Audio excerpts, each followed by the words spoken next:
Приветствую всех на своем канале. 26-й год по китайскому календарю, год огненной лошади, и меня попросили сделать лошадь.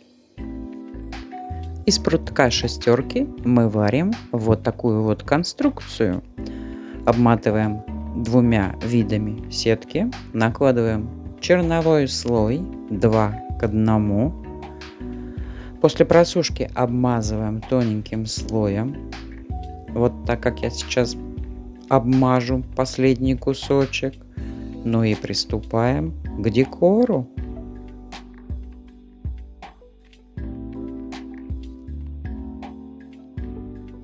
Лошадь у нас будет на современный лад. Ну и если честно, это, так скажем, мой автопортрет.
И по итогу у меня получается вот такая бетонная лошадь.